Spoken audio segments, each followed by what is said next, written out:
오늘 말씀은 예수님께서 체포당하심 1절부터 14절까지 보니까 예수님께서 체포를 당하시죠. 이 땅에 계시면서 체포를 당하십니다.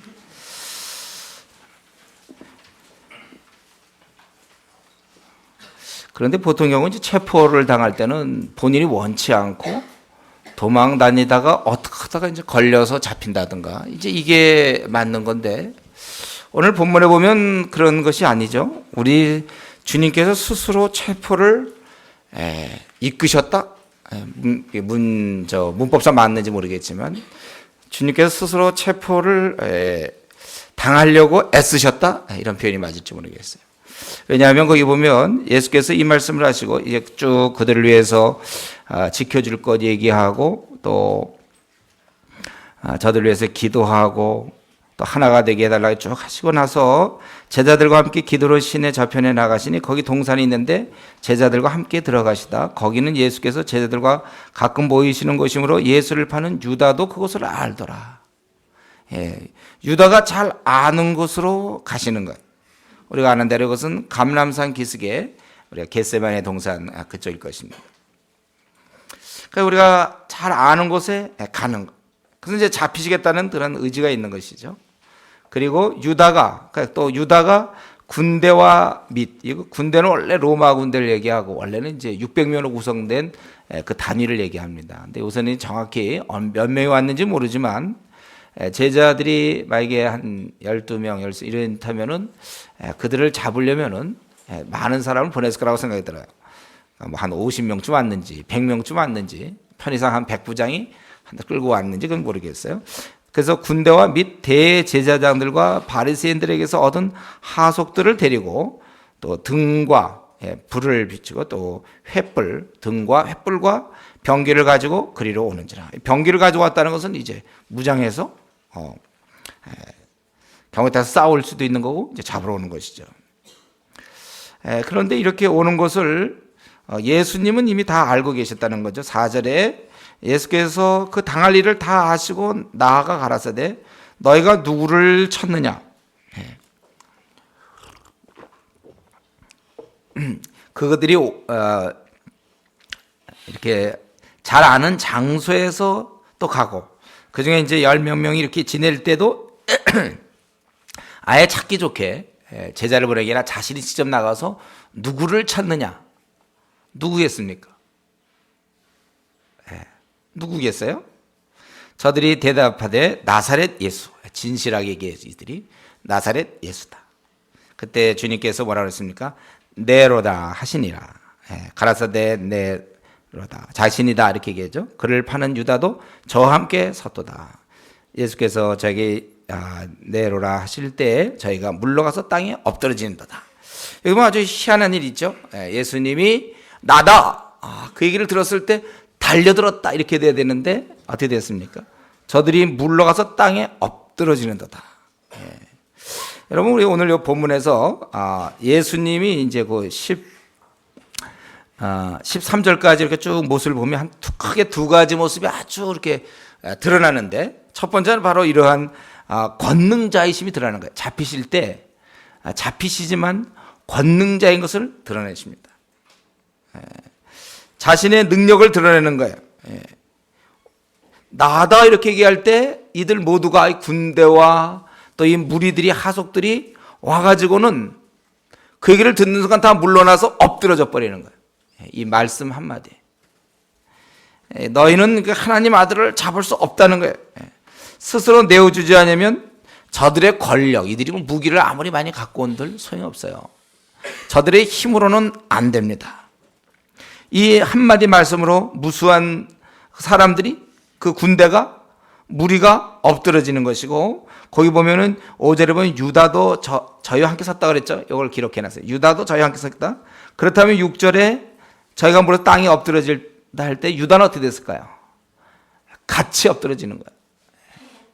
그가 하나님 예수님을 배신하고 그렇다 할지라도 꽤 힘 있는 것 같지만 사실은 예수님이 내가 그다 또 이 한마디로 그냥 다 무너지는 겁니다.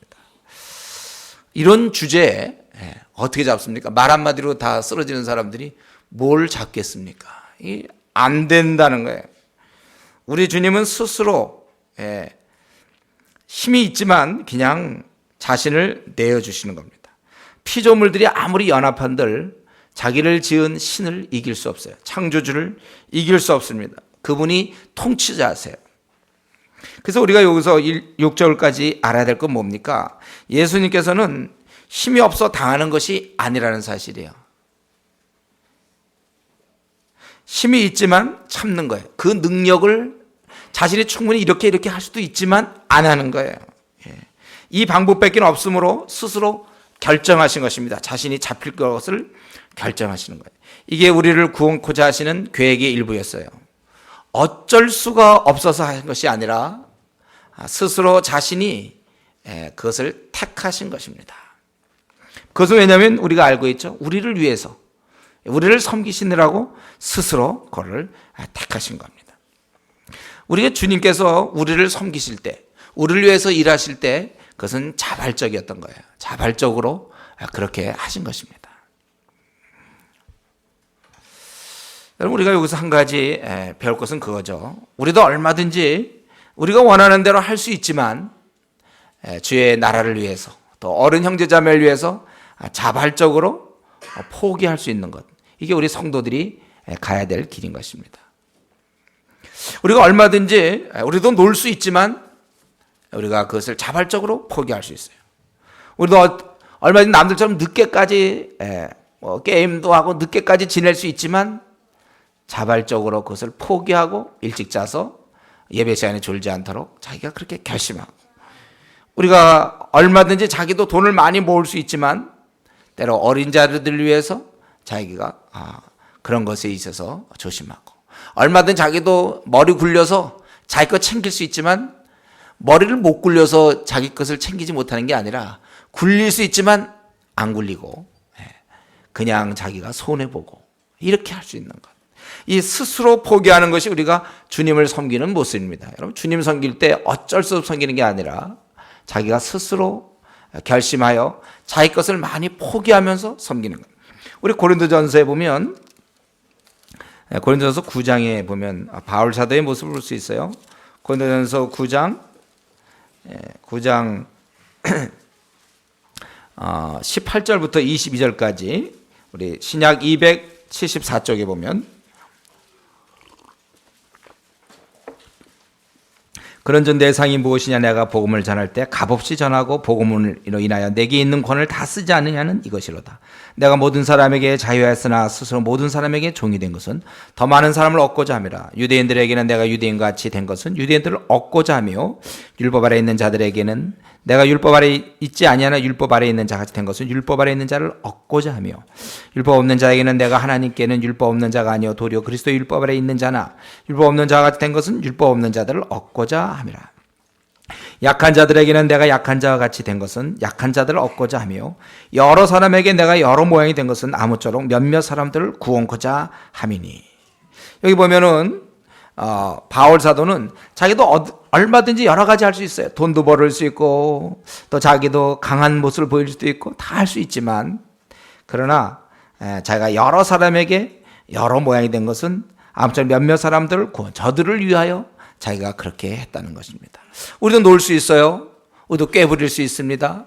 우리도 아주 우리 것만 챙길 수 있어요. 그리스도인보다 자기를 먼저 구할 수도 우리도 있습니다. 그렇지만은 우리가 주님 섬길 때 내가 그런 없어서가 아니라 그런 권리가 있고 나도 그렇게 할 수 있지만 스스로 포기해서 섬기는 거예요. 주님도 그런 능력이 있어요. 이 말씀 한마디로 저들을 쓰러뜨릴 정도면, 주님이 만약에 뭘 하셨다면은 저들은 사실 아무리 막강한 군대 가서 다 무너지는 겁니다. 그러나 그분은 스스로 잡히신 거예요.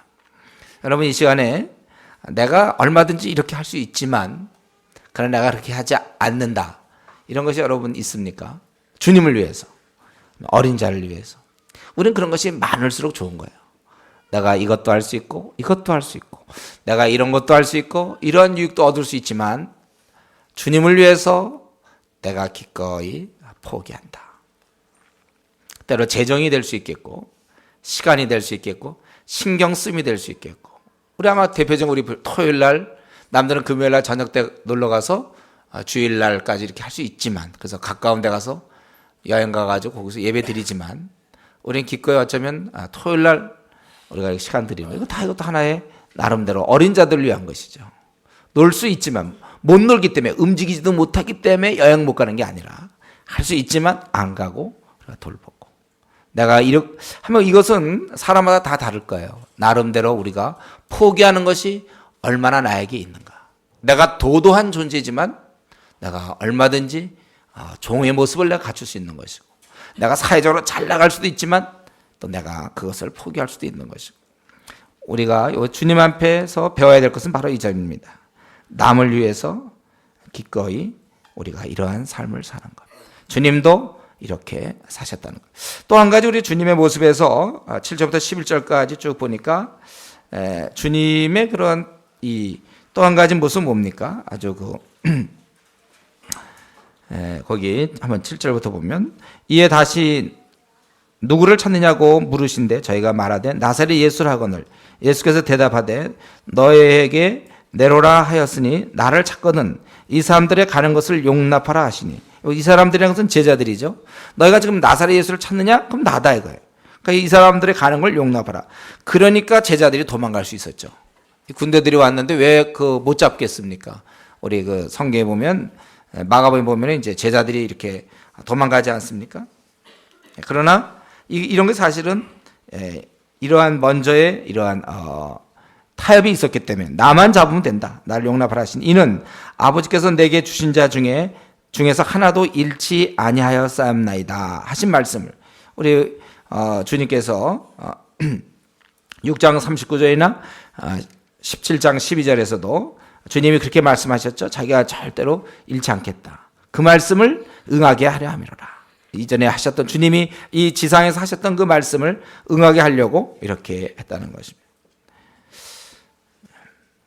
그래서 여기 보면 우리가 주님의 또 다른 모습, 능력이 있는 분이시지만 또 여기서 보면은 자비하신 분, 남을 돌보시는 분, 보호하시는 분인 것을 우리가 알 수 있어요. 목자로서 제자들을 보호하시던 이 주님께서는 이제 오늘날 우리들을 이렇게 돌보고 계시는 거죠.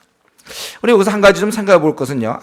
주님이니까 이렇게 했을 것 같고 우리도 나 같아도 만약 내가 어차피 죽을 거면은 좀 의리상 내 동료들은 다 살리고 나만 죽는다. 이런 거는 우리가 이해가 되죠. 근데 제가 여기서 좀 생각해 본 것은 뭐냐면 이러한 케이스가 우리에게 많다는 거예요. 뭐냐면 지금 자신에게 굉장히 중요한 문제입니다. 자기가 좀 태어나면서부터 이 문제를 쭉 생각해 왔고 이제 때가 아직 이르지 않았다고 해서 계속해서 얘기하다가 때가 돼서 자기가 이제 바로 이제 잡히는 거예요. 바로 이러한 굉장히 중요한 순간에 보통의 경우 이럴 때 보통 자기에게 아주 심각한 문제, 자신의 정말 생명이 왔다 갔다 하는 문제, 자신 앞에 아주 결정적인 문제가 있을 때 보통의 경우는 그 문제에만 집중합니다. 보통 경우 그래요. 자신의 문제에 빠져서 모든 것을 다 상대화할 수 있단 말이에요. 그래서 어떤 때는 그것을 상대화하고 자신의 그 문제가 있으면 이 안달하는 사람들이 있어요. 안달. 내가 아는 어떤 형제 이름이 안달인데, 안달. 그러니까 자기 문제만 계속 빠져 있어요. 자기가 어떤 문제 있으면 나머지는 다 저리 가고 자기 문제입니다. 자신은 지금 엄청난 그 죽음을 앞에 두고 있고 생애 제일 중요한 문제 앞에 두고 있지만 중요한 것은 그 상황에 함몰되어 있지 않는 그런 모습을 볼 수 있다는. 제가 여기서 얘기하는 건 남을 이렇게 이 정도는 우리도 어쩌면 이런 상황이 되면 딴 사람은 놔둬라 이런 약간의 그 보스 기질 이런 분위기는 우리가 알 수 있는데 그거 말고 제가 얘기하고 싶은 뭐냐면 이 상황에 함몰되지 않았다는 것을 저는 얘기하고 싶어요. 남을 돌보고 자신의 문제가 있지만 자신의 문제에 함몰되지 않냐고 다른 사람에게 신경 쓰고 있는 그 모습을 우리가 볼 수 있다는 것입니다. 자기의 문제만 생기면 모든 것을 다 내려놓는 그러한 사람이 아니라는 것입니다. 우리도 이렇게 되기 참 쉬워요. 잘 나가다가도 자기 어떤 문제가 딱 있으면 그 다음부터는 딴 건 다 그냥 뒤로 가. 그리고 그거예요. 자기의 앞날이 최우선입니다. 제가 이전에 대학 시절에 제가 참 안 좋게 보았던 하나의 그 목회자의 상이 있었는데, 그게 뭐였냐면은, 이 목회자가 와서, 교회 와서, 좀 뭐, 청년 보고 뭐 하다가, 그 다음에 자기에게 더 좋은 자리가 생기면 가버려요. 후임자가 있었냐면 없었는데 그냥 가버려요. 몸이 물론 아팠다든가, 뭐 저 그만둬. 그건 이해가 되지만, 그 다음에 뭐가 있으면 가버리는 거예요. 때때로 목회하다가, 이제 제가 이렇게 목회하다가, 막 이제 그런 게 있어요. 더 좋은 조건이 있다든가 하면 또 목회자들이 그걸로 가버려요. 다음 대안이 없어요. 말로는 뭐 여러 얘기가 있지만, 그런 자기 어떤 계획이 있으면, 자기 어떤 더 좋은 게 있으면 그냥 모든 걸 다 그냥 취소해버리고, 대안도 없이 그냥 가는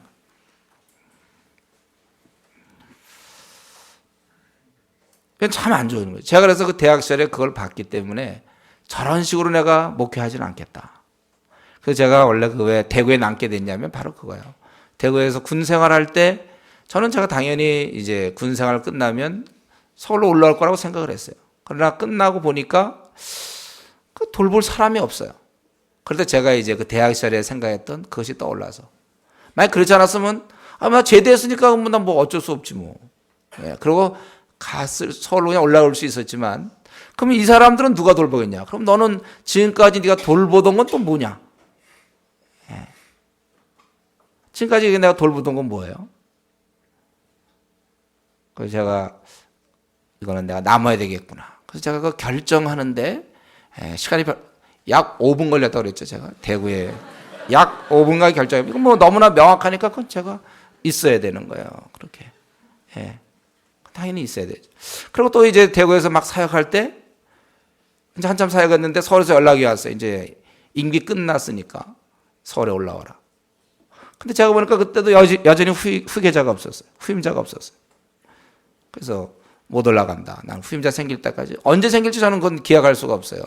저도 물론 서울에 올라가서 이제 뭐 부모님과 함께 이렇게 지내기를 원했지만, 그런 후임자가 없으니까 또 거기서 언제까지일지 모르지만 그렇게 되는 거예요. 제가 이런 모습을 캠퍼스에서도 보게 되는데, 막 그 열심히 후배 돕다가 있죠. 4학년 딱 되면 모임에 안 나가요. 후배 돕다가. 후배들 그럼 누가 도와? 몰라. 그냥 안 나가. 왜냐면 난 4학년이니까. 직장 리더가 없어도, 그럼 그동안 그 열심히 그 후배 돕던 건 뭔가요? 제가 영국에 있을 때 보면 뭐 그 애완용 있잖아요. 별로 개소리 또 해야 되는데, 걔 이쁘다고 밤낮 이러다가 있잖아요. 또 크리스마스 할러데이 같은 때 있을 때 자기들이 뭐 일주일이고 열흘이고 비고를 태면 그냥 두고 그냥 길거리에 두고 그냥 떠나는 그런 사람. 그럼 그동안 이쁘다고 그러던 건 뭡니까? 그런 개가 너무 많은 거예요. 유럽에 그런 식의 것이 굉장히 많아요.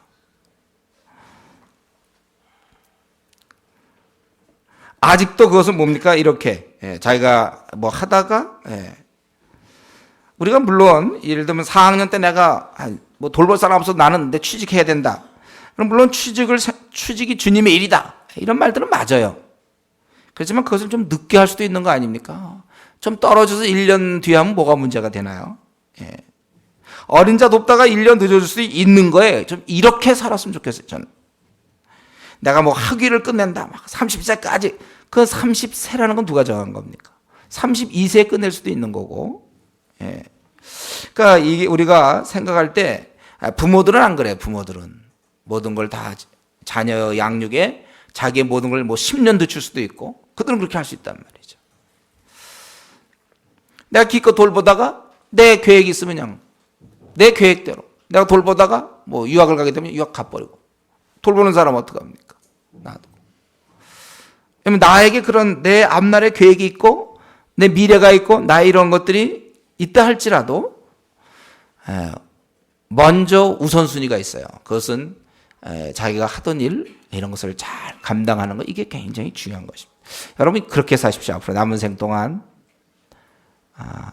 자기의 그 필요에 따라 움직이지 말고 주위 사람의 필요에 따라 움직이는 사람들이 되세요. 무슨 말씀인지 이해되죠? 그래서 자기 계획에 따라서 하다가 그냥 그때는 그거 할 수 있으니까 하고, 근데 자기 계획 있으면 싹 가고. 주위에 그런 사람들이 적잖이 있었어요, 저한테. 자기 이렇게 막 열심히 내다가 어느 날 없어졌어. 보면은 자기 더 좋은 조건으로 못 있었다. 이런 식의. 우리가 그렇게 살아서는 안 됩니다. 아직까지 자기가 먼저예요. 하나님 나라 관점에서 생각해야 되는데, 하나님 나라 관점에서 자기를 봐야 되는데, 자기를 먼저 하는 거예요. 우리 주님께 제가 여기서, 물론 여기서 주님의 그런, 우리 보통 이건 인간의 의리가 있잖아요. 의리상 나만 잡아가라 이런 약간 그런 분위기가 아니라는 거예요. 이거는요. 주님께서 이런 상황 속에서도 챙기고 있는 모습. 이제 그렇게 주님이 이들을 돌보는데 반대의 경우가 있죠. 오히려 제자가 챙기려고 그러는, 이제 거기에 돌출 행동이라고 볼 수 있는데, 누굽니까? 시몬 베드로. 어디서 구해갖고 왔는지 모르지만 검을 가졌어요. 그래서 검을 가졌는데 이것을 빼어 제사장의 종을 쳐서 오르편기를 베어버리니 그 종이 이름 말거라. 지금 여기서 말이죠. 베드로의 이 돌출 행동이 참, 그거 왜 이런 짓을 하고 있을까요? 여러분, 이거 왜 이런 짓을 하고 있어요? 그가 칼을 빼어서, 물론 그 마음에 주님에 대한 어떤 사랑이 있을지 모르죠. 그래서 자기가 보호해 보려고 그러는지 모르겠지만 이게 좀 보호할 그런 상황도 아니에요. 그런데 그렇게 했을 때 예수님께서 뭐라고 했습니까? 검을 집에 꽂으라. 그러면서 말씀한 게 뭐예요? 아버지께서 주신 잔을 내가 마시지 않겠느냐. 이거는 아버지의 뜻에 순종하는 게 더 중요하다는 거예요. 나의 열성, 어떤 우리 인간적으로 생각할 때 그런 어떤 열심, 어떤 인간적으로 생각할 때 도리, 인간적인 어떠한 그 상황, 그것보다 아버지 뜻에 순종하는 겁니다. 우리가 검을 휘두를 것이 아니라 하나님 뜻에 겸손히 순종하는 거. 우리가 이러한 지금 베드로의 모습이 사실 우리가 쉽게 볼 수 있는 모습이에요. 우리의 어떤 생각과 우리가 이렇게 돼야 된다고 생각해서 이 아버지의 그 뜻에 대해서 좀 뒤로 하고 상황에 따라 우리가 움직여 쉬운 사람들입니다. 이 상황에서 지금 오니까 그걸 막으려고 하다가 이렇게 됐는데, 우리는 그 상황에서 아버지의 뜻보다는 자신의 생각하는 걸 먼저 한다는 거예요. 이 점이 이제 우리가 그리스도인으로서 고쳐야 될 점입니다. 여러분, 우리가 그리스도인 될 때 결심하셔야 될 건 뭐냐면, 내 상황과 내 여건에 따라 움직이는 사람이 이제는 되지 않겠다. 믿기 전에는 내 상황에 따라 움직였죠.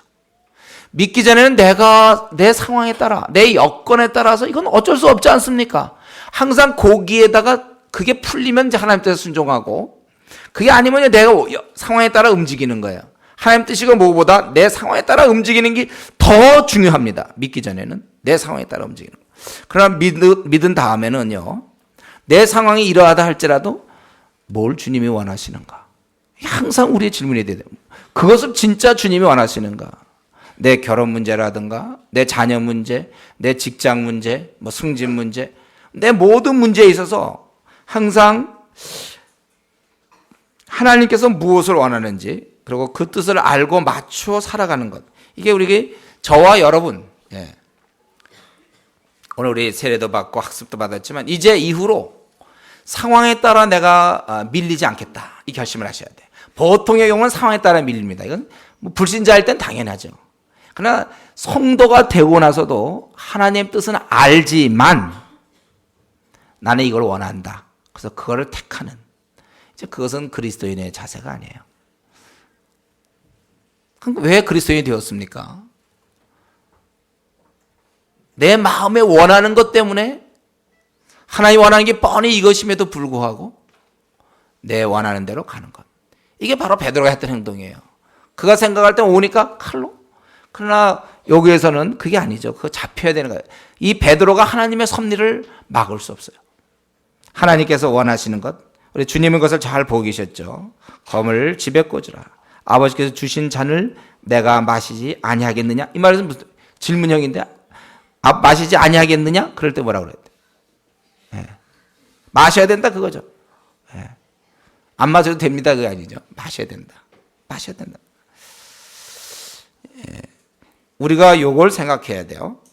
그리고 우리가 그러면 그런 상황에 어느 정도까지 주님께 하나님의 뜻에 순종해야 되네. 오늘 보니까 극한 상황. 자기의 처지가 최고로 힘들거나 비참하다고 해도 이 주님처럼 죽음에 이르기까지 하나님의 뜻에 순종해야 되는 것입니다. 저는 우리가 PBS 해야 되는 중요한 이유는 몰라서 하지 않을까 봐. 그래서 우리는 PBS에서 계속 하나님 뜻을 알아야 돼요. 근데 더 중요한 것은 제가 우리 PBS를 왜 해석보다 더 적용 중심으로 자꾸 나가냐면 더 제가 중요하게 생각하는 거, 좀 어떤 염려가 되는 건 뭐냐면 알면서도 안 하려다는 거죠. 내용 알면서도 하나님 뜻이 무엇인지도 알면서도 순종하기가 싫어. 자기 상황을 볼 때는 이걸 원하는 거예요. 이게 문제라는 거예요. 이 상황과 순종 어느 것이 더 중요한 것인가?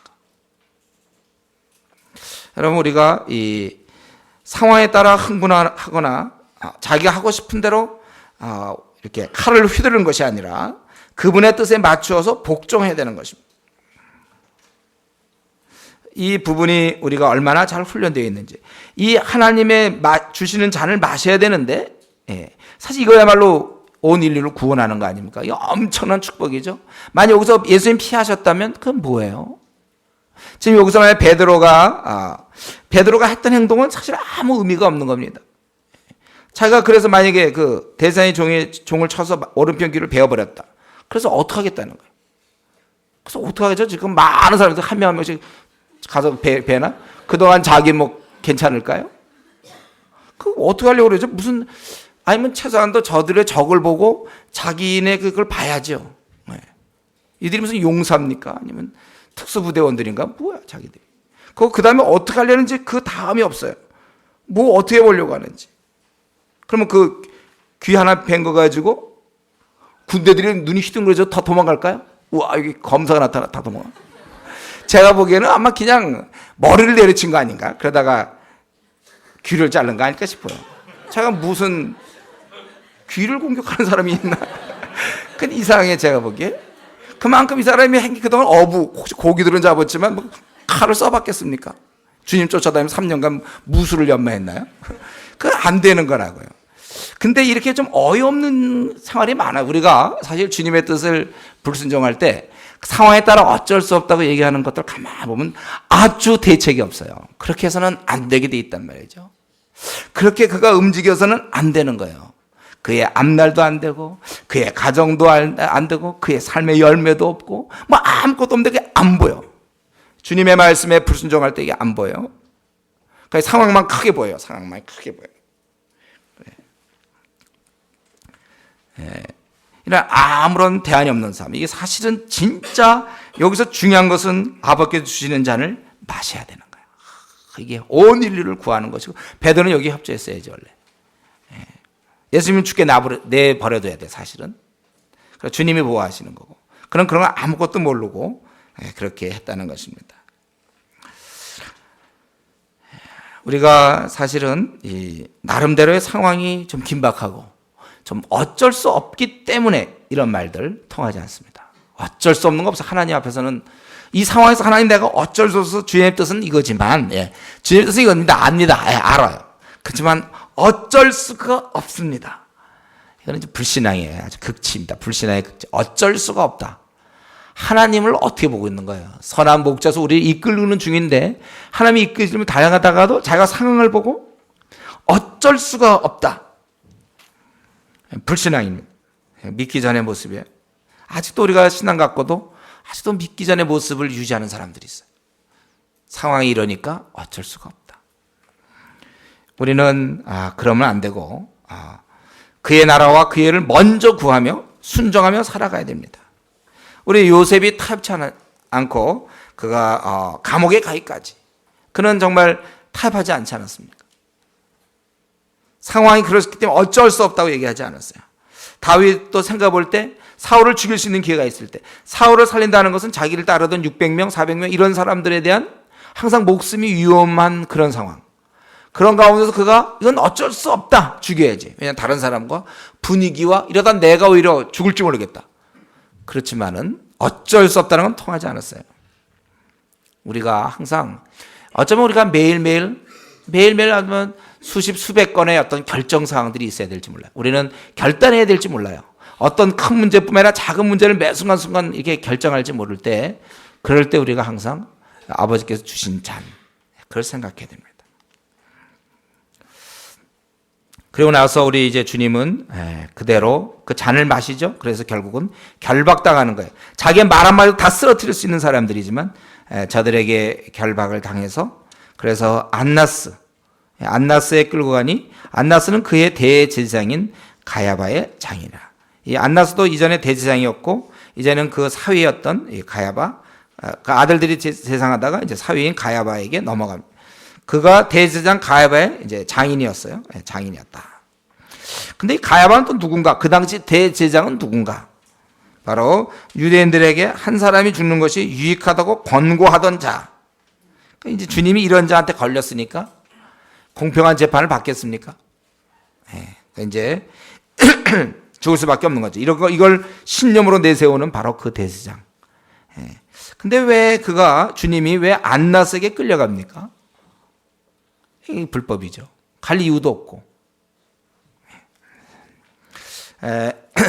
그리고 요 얘기를 하고 나서 그 다음에 또 중간중간 베드로 얘기했다가 다시 또 그 재판 얘기했다가 또 베드로 얘기를 하게 되는데, 이게 시몬 베드로와 또 다른 이제 주님은 끌려갔고 베드로는 끌려가지 않았죠. 주님의 덕분으로 사실 제자들은 도망갈 수 있었고, 그때 이 베드로도 사실은 도망갈 수 있었는데 베드로는 도망가지 않았어요. 그래서 거기 15절부터 18절까지 그럼 베드로는 도망 안 하고 뭘 했는가? 부인을 했죠. 그런 그들 앞에서 부인하는 거예요. 도망가는 대신, 그러니까 어떻게 보면 차라리 도망가는 게 제가 꽤 의리가 있긴 있었는데 처음은 괜찮았는데 결국 부인하게 되는. 그래서 그 모습이 이제 첫 번째 부인이죠. 두 번째, 세 번째가 25절부터 27절까지 나오는 거예요. 사실 들어갈 수도 없었죠, 제사장들에. 그러나 이제 어떻게 마침 그 아는 제자가 있어요. 대제사장과 아는 제자인 누굴까? 보통 이제 요한으로 많이 얘기하고 있고, 뭐 정확한지 모르겠습니다. 근데 거기 보니까 이제 시몬 베드로와 또 다른 제자 하나가 예수를 따르니 이 제자는 대제사장과 아는 사람이라 예수와 함께 대제사장의 집들에 들어가고. 그러니까 만약에 이때 제자가 몰랐으면 아예 들어가지도 않았을 거고, 그럼 부인할 일도 없었겠죠. 또 어떻게 백을 써가지고 기껏 들어가서 이제 부인하고 나오는 거예요. 좀 장면이 좀 무서워요.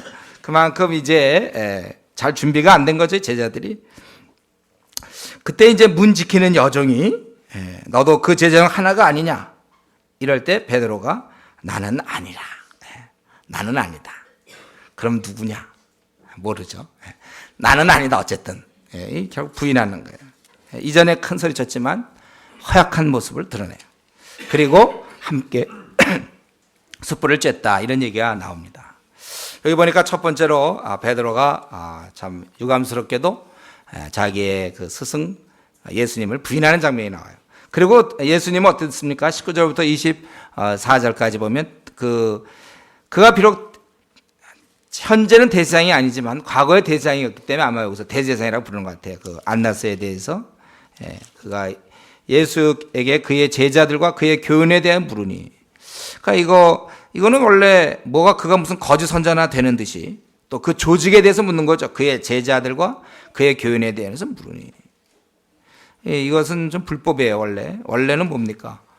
저들이 어떤 것을 고소해서 붙잡아야지, 이런 죄목으로 고소해야 되는데 사실 그런 게 없어요. 그냥 죽이려고 생각했기 때문에. 그래서 이제 어떤 틈을 얻기 위해서 그의 제자들 어느 정도인지 민중 봉기를 하려는지 이제 그런 걸 확인해 보려고, 또는 그의 교훈에 대하여 물으니. 그럼 뭘 얘기합니까? 이때 교훈에 대해서 예수님께서 나는 소인것 없이 이미 드러내놓고 가르쳤는데 왜 묻느냐 네가. 내가 드러내놓고 세상에 말하노라. 모든 유대인들의 모이는 회당과 성전에서 항상 가르쳤고 은밀히는 아무것도 말하지 아니하였거늘 어찌하여 내게 묻느냐. 내가 무슨 말을 하였는지 들은 자들에게 물어보라. 자기가 나의 하던 말을 안 했느라. 이 증인이 얘기를 해야 되는 거고, 원고가 있어가지고 그들이 고소해야 되는 건데 왜 그걸 나한테 지금 묻느냐. 듣는 자에게 물어봐. 그러니까 이런 말투가 아마 생각할 때 좀 당당했고, 어떻게 보면은 그 일을 난처하게 만들었는지 잘 모르겠어요. 그래서 이 말씀을 하시며 곁에 섰는 하속 하나가 손으로 예수를 쳐 가로되 내가 대제사장에게 이같이 대답하느냐 하니. 아마 이 대제사장의 그런 잘못된 모습을 20절, 21절에 어떤 면에서 좀 지적한 거라고도 볼 수 있어요.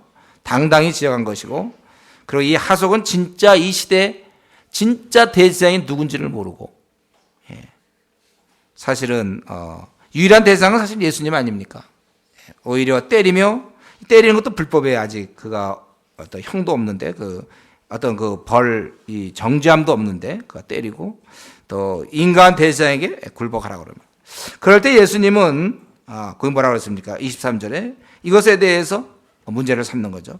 내 말한 걸 가지고 네가 얘기를 해야지. 내용상 문제가 있으면 얘기하지만 내가 얘기가 문제가 없다면 왜 나를 치느냐. 정당한 절차를 가지고 얘기하는 거예요. 안나스가 예수를 결박한 그대로 대제사장 가야바에게 보내. 뭐 할 수가 없어요. 그러니까 이제 보내는 거예요. 여기서 우리는 주님은 비록 하나님 뜻에 순종해서 결박당하고 죽어가지만 이런 과정에서도 그는 공의를 세우고자 하는 거예요. 불법에 대해서 지적하는 것이죠. 체포했다면 그 이유를 밝혀야 되는 거예요. 증인이 있어야 되고, 이게 원래 구약 하나님 나라의 법칙입니다. 우리 모두가 원수를 사랑하고 어느 뺨을 대면 왼 뺨을 대라고 하지만, 그러나 그 부당성에 대해서는 우리가 충고해야 되는 것입니다. 공의를 우리가 항상 생각해야 돼요. 미워하기 때문에 얘기하는 거 아니에요. 어떤 사람이 잘못했을 때 화가 나서 그 사람에 대해서 얘기하는 게 아니라 공의의 차원에서 하나님의 그런 질서가 지켜지기 위해서. 제가 우리 부부간에도 그렇게 하라고 그랬죠.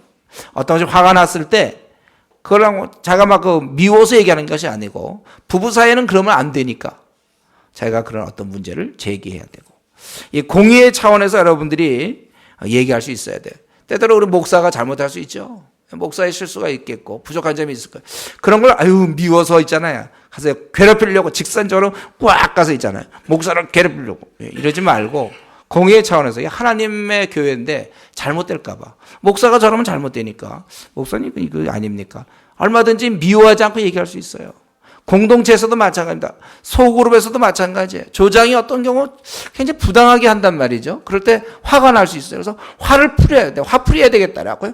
꽉 가서 편지장 쓰고 다음부터 교회 안 나온다든가 이러지 말고, 뭐 그 정도 갖고 교회 안 나옵니까?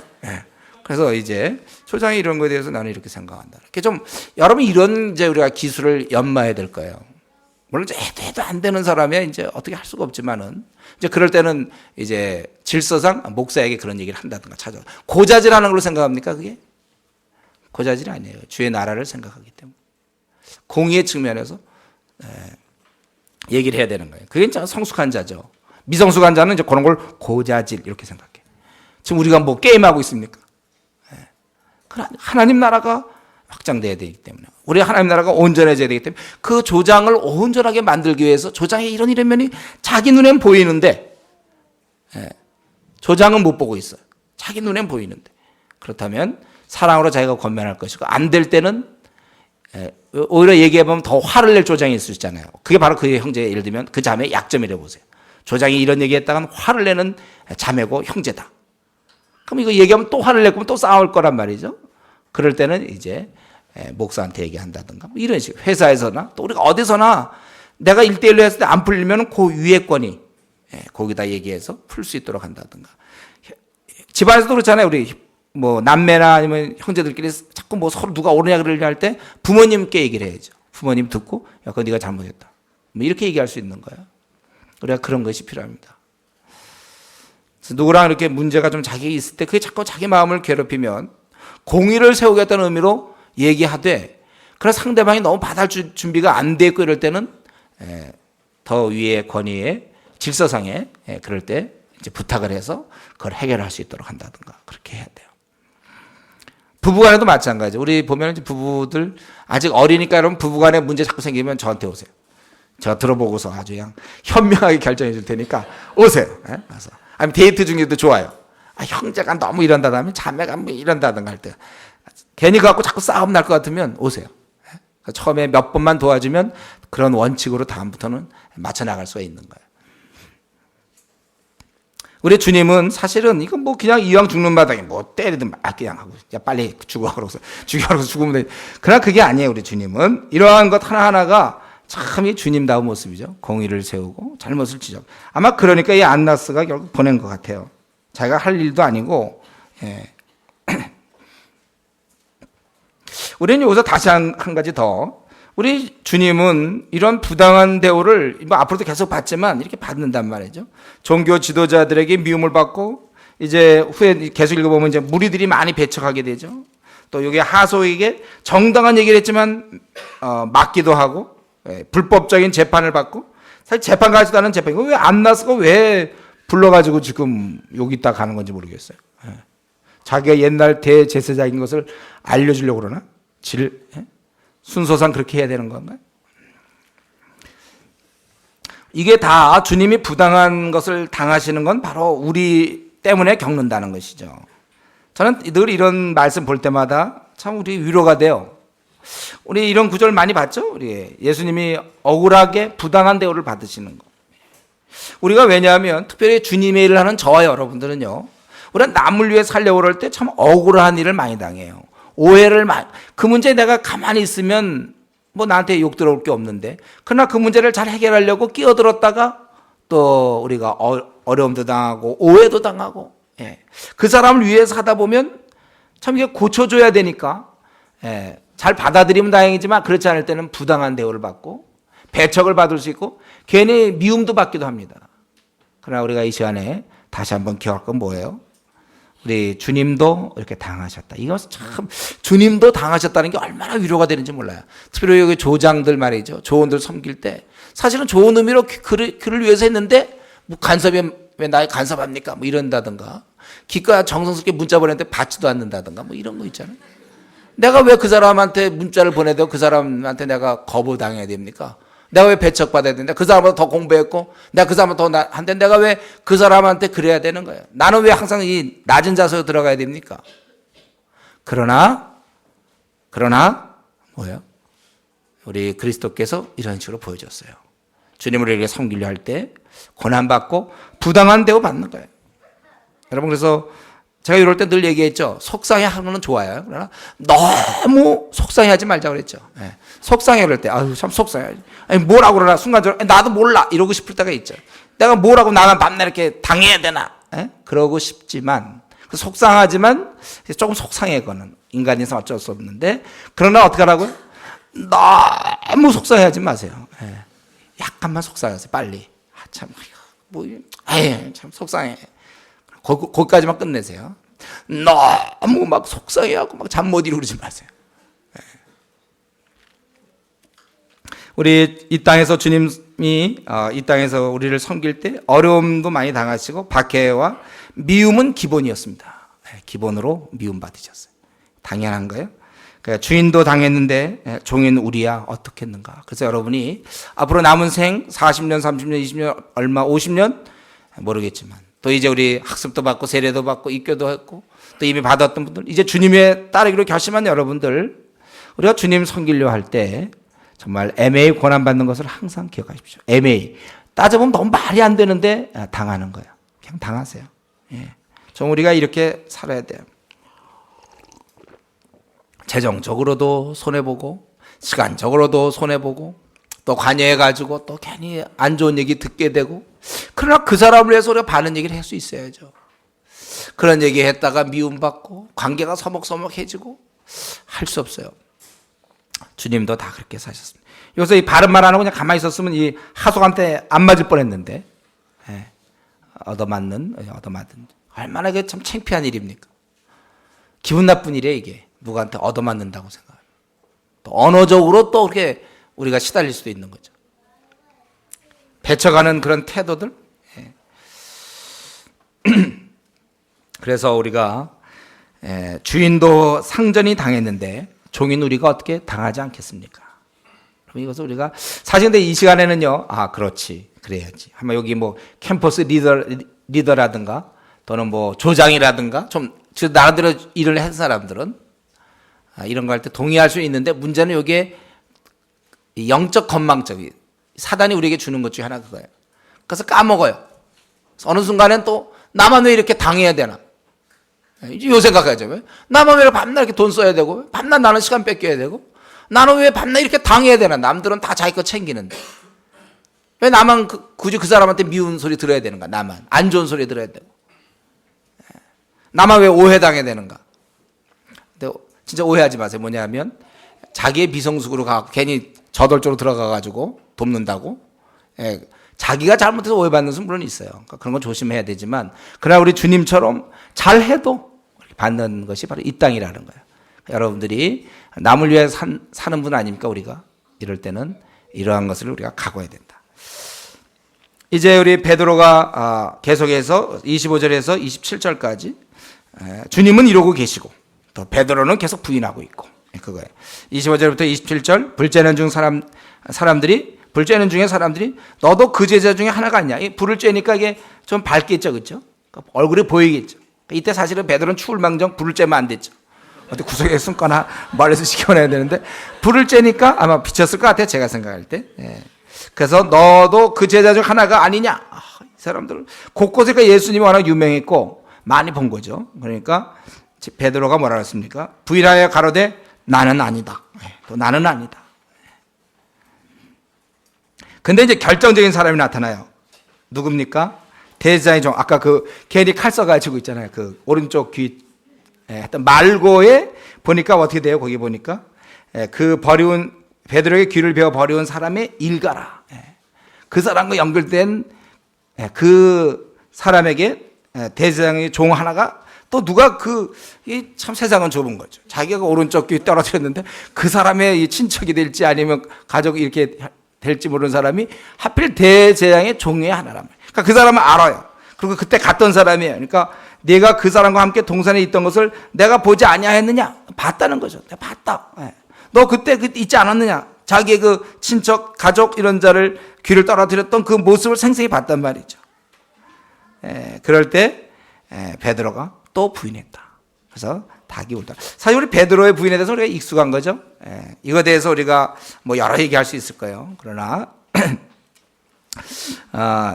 지금 예수님은 계속해서 당당하게 말씀하시고 그에 비해서 베드로는 계속해서 이렇게 부인하는 이런 모습을 이렇게 대비시키고 있는 것입니다.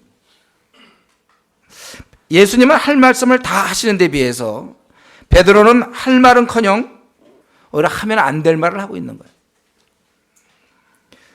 차라리 준비 안 되었다면 다른 제자처럼 도망가는 것이 원래 나은 것입니다. 준비는 안 됐는데 자기가 한 얘기가 있고 또 주님에 대한 사랑이 있었겠죠. 결국 이 사건은 무엇을 얘기합니까? 우리가 주님을 따르려고 할 때, 주님을 섬기려고 할 때 이 열정만 갖고 안 된다는 거예요. 어떠한 상황에서도 주를 따를 수 있는 경건의 훈련이 되어 있어야 된다는 것입니다. 그러니까 준비된 능력이 있어야 된다는 거예요. 내 마음은 원해요. 나는 막 그 외국인들 만나서 막 전도하고 싶고 그렇지만 준비가 안 됐는데, 중국어 준비가 안 됐는데 뭐 어떡합니까? 그게 준비가 돼 있어야죠. 내가 프랑스 사람들 만나서 막 전도하고 싶은데 불어가 돼 있어야지. 똑같아. 내 마음은 뜨거워요. 그래. 알아요. 아는데니까 뜨거워. 그러나 준비가 안 돼 있다. 베드로가 이제 그런 거예요. 베드로도 정말 주님을 섬기기 원했고 주님 따르기 원했지만 경건의 능력이 있나요? 그 마지막 순간에도 쿨쿨은 자다가 일어나가지고 뭘 어떻게 하겠습니까? 주님은 정말 피땀 흘리면서 주님은 그렇게 기도하신 데 비해서 베드로는 그냥 쿨쿨 자고 있다가 어떤 그러한 이길 수 있는 그런 준비가 안 됐던 것입니다. 여러분, 우리가 이것이 마음만 갖고 안 된다는 사실을 우리가 알아야 돼요. 우리 신앙생활이 그렇습니다. 이 마음 갖고 되는 게 아니에요. 우리가 주님을 사랑하죠. 주님께 충성할 마음이 있지요.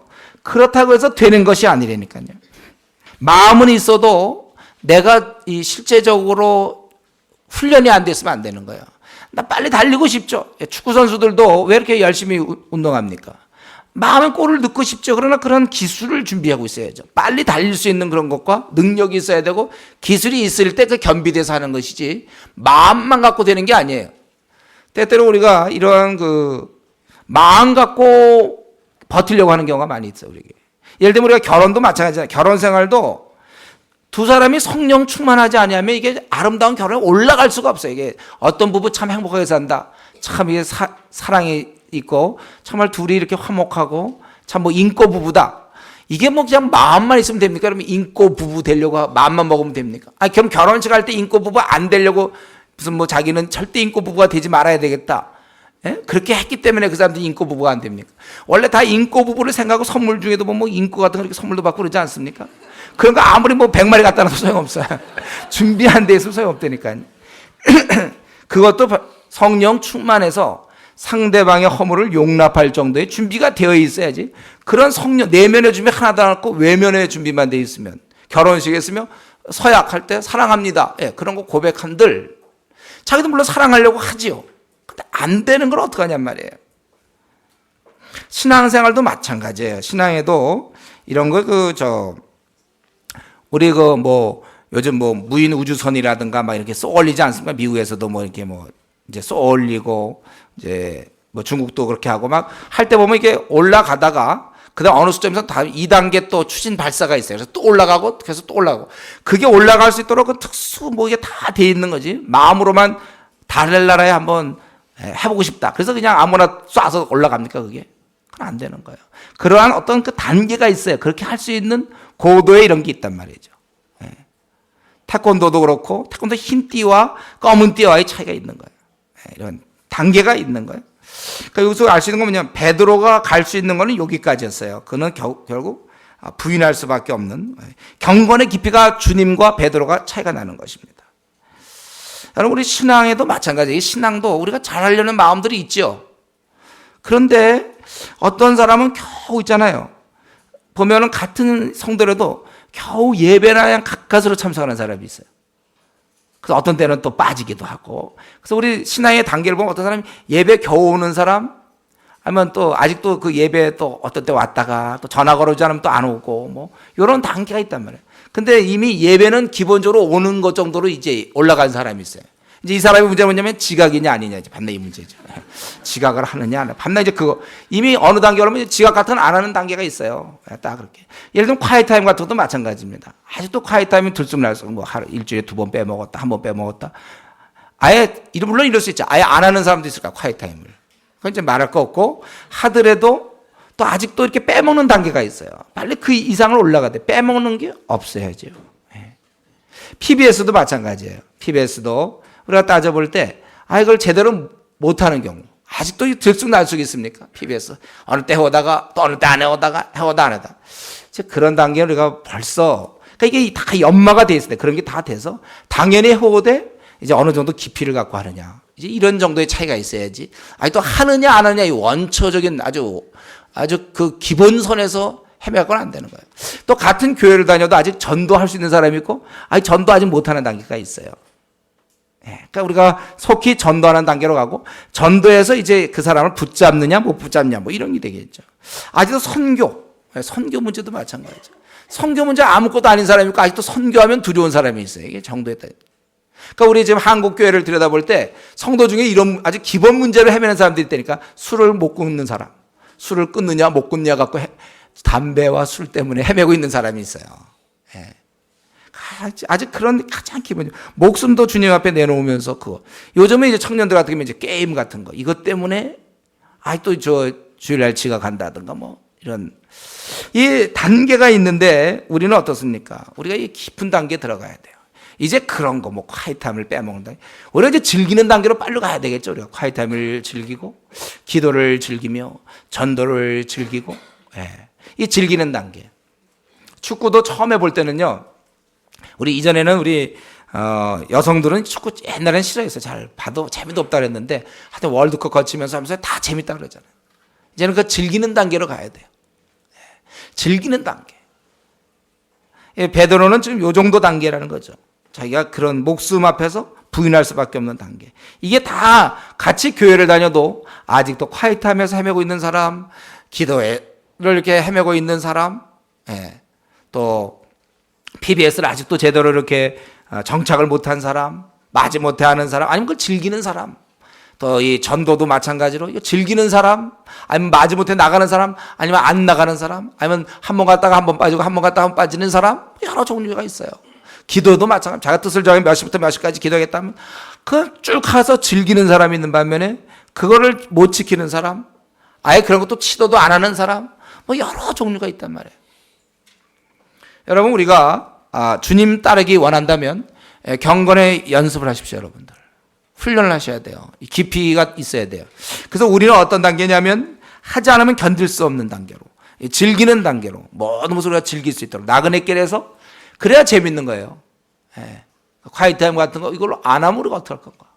전도를 내가 이거 안 하면 나는 어떡할까? 말씀 PBS 공부를 이렇게 내가 안 하면 어떡할까?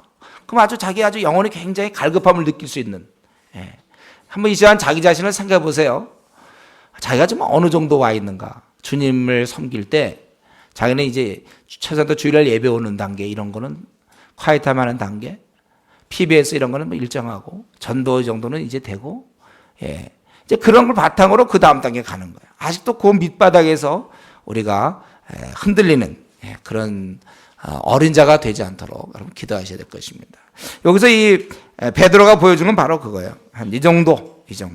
우리에게 단계가 있다. 그리고 우리는 한 가지 더, 우리 베드로의 이런 부인하는 모습 보면서 만약에 내가 그 자리에 있었으면 어떻게 했을 것인가? 내가 있었다면. 그리고 내가 앞으로 우리가 40년, 30년 또 50년 이렇게 살아야 될지 모르는데, 내가 끝까지 주님을 따를 것은 무엇으로 보장할 수 있겠는가? 우리 지난번 2단 했지 않습니까? 200만 명이 우리나라에 빠져 있다고 그랬죠? 저들도 처음에 교회 다닐 때 자기들은 2단에 빠질 거라고 생각했겠습니까? 그렇다면 나는 확실하게 2단에 안 빠질 것을 무엇으로 자신할 수 있습니까? 내가 어느 날 10년 뒤에 2단에 속하지 않을 거라고 무엇을 갖고 우리는 확신할 수 있나요? 3년간 주님을 쫓았던 베드로가 부인한 것은 무엇입니까? 그럼 애당초 우리는 베드로보다 나은 사람입니까? 그렇기 때문에 성경에는 우리가 선줄로 생각하면 넘어질까 조심하라고 했어요. 우리가 중간에 넘어지면 안 됩니다. 그렇기 때문에 우리가 우리 자신을 절대로, 여러분 지금 현재 있는 자신 있죠? 무슨 조장이라든가, 또 무슨 교육자라든가, 또 우리 어떤 현재 우리 자신 믿을 거 하나도 없어요. 지금 여기 앉아 있는 거는 지금 앉아 있는 거예요. 앞으로도 계속 앉아 있을 거란 보장 없어요. 앞으로 큰 시험 당해서 넘어질지 알 게 뭡니까? 베드로가 부인하지 않습니까? 내가 앞으로도 계속 이런 식으로 신앙생활 잘할 거라는 그 보장은 없다는 거예요. 우리는 그걸 수없이 봐왔습니다. 그렇기 때문에 자신을 믿지 마십시오. 절대로 자신을 믿지 마세요. 우리는 오직 한 가지, 우리 영혼이 계속해서 자라가야 돼요. 더 깊이를 더하셔야 됩니다. 우리 갓난애 같이 신령하고 순전한 젖을 계속 먹어서 자라가야 되는 거예요. 그래서 우리가 평상시에 훈련을 받고, 우리에게 어둠이 찾아올 때, 우리가 암에 걸린다든가, 교통사고를 당한다든가, 화상을 입는다든가, 또 우리의 어떤 누가 죽음을 당한다든가, 우리 여러 가지 어려움이 있을 때도 넘어지지 않을 정도로. 지금 현재 신앙 갖고 어떻습니까? 지금 게으른 자들은 PBS 적당히 하고 대충 하는 사람은 이제 어려움이 찾아올 때 교회를 떠나게 돼요. 하나님을 저버리게 된다는 거죠. 성도들을 보고 실망해서 떠날 수도 있겠고, 또 목회자를 보고, 또는 자기의 상황 때문에 떠날 수가 있는 거예요. 여러분, 정말 이 시간에 이렇게 다 아름다운 모습으로 앉아있지만, 여러분이 그 끝까지 가려면 지금 훈련받아야 돼요. 지금 열심히 더 경건에 연습해야 됩니다. 우리가 지금 현재 지금 상황에서 과연 죽음이 닥칠 때 예수님을 부인하지 않을 수 있겠습니까? 그 정도 될 것 같습니까, 여러분? 자기가 자신을 알 거예요. 조그만 어려움에도 금방 자기 슬럼프다 이러는 내가, 우울증에 우울하고 말이지, 이런 내가 과연 앞으로 더 큰 어려움 당할 때, 지금 이 정도의 시험에도 내가 요 정도밖에 신앙을 못 보이는 내가, 지금 나는 이런 문제 저런 문제 때문에 난 요 정도밖에 교회 생활을 못하고 열심도 못 내고 이러는 내가 앞으로 더 큰 어려움이 있을 때 이겨낼 수 있겠는가? 한 가지는 우리가 빨리 자라서 세상에 감당하기 어려울 만큼 우리의 신앙이 많이 커져야 됩니다. 그래서 이런 평상시에 여러분들이 부지런히 자라야 돼요. 그리고 항상 기억해야 돼요. 세상은 오늘날도 주님을 대적한다는 사실을 잊어서는 안 되는 것입니다. 이제 말씀을 마치면서 한 가지 더 말씀드리고 싶은 것은, 우리는 이런 상황 속에서, 주를 대적하는 이런 상황 속에서도 예수님은 자기가 해야 될 일, 자기가 가야 할 길을 갔고, 베드로는 자기 원함과는 달리 부인하는 자리까지 가게 되었다는 것입니다. 우리가 세상을 살아갈 때, 더구나 우리를 미워하는 세상 속에서 신앙생활을 할 때 주님처럼 깨달은 바대로 온전히 나아갈 수 있는 자가 있고, 아니면 이 베드로처럼 마음은 있지만 실제 행동에서는 주님을 배반하고 부인하는 삶을 사는 자가 있다는 것입니다. 우리 자신을 한번 들여다봅시다. 나는 어떠한가? 우리를 대적하고 비우호적인 이 세상에서 세상과 싸우며 굳건히 신앙을 지키고 주님께서 우리에게 사명을 주신 대로 나도 그대로 밀고 나갈 수 있겠는가? 아니면 아직도 연약한 채로 준비 안 된 채로 남아있어서 세상에서 어떤 말과 행동으로 주님을 좀 부인하는 듯한 그러한 삶을 살고 있는 것은 아닌지, 우리가 이 시간 한번 생각해 보면서 내가 한번 믿고 깨달은 바대로 그대로 살아가야 되겠다. 주님께서 살아가신 것처럼 나도 이 가야 할 길을 분명히 정하고 내가 여기서 무너지지 말아야 되겠다. 앞으로 남은 생 내가 이 주님처럼 내가 살아야지. 나도 분명히 나에게 비우호적인, 나를 대적하는 이런 분위기에서 끝까지 주님처럼 내가 확신 가운데 거하며 살겠는가. 그렇게 내가 정말 결심하고 살아가야 될 것입니다. 오늘날 우리 한국교회 성도들 많은 경우에 힘이 없어요. 제대로 빛을 드러내지 못하고 미지근한 신자가 참 많이 점점 늘어나는, 양산되는 그런 형편에서 우리만큼이라도 확실히 살 것을 결심하셔야 될 것입니다. 아버지의 뜻을 알고 깨달은 것에 대해서 세상과 타협하지 말고 이 지는 추세에서 우리는 이기는 추세로 좀 바뀌었으면 좋겠어요. 그래서 아버지께서 주신 잔을 내가 피하지 않고 강하게 확신 가운데 내가 계속해서 밀고 나가며 그 주신 잔을 마시는 자가 되도록 우리 성도님들이 깨어 근신하여 기도할 수 있기를 바랍니다.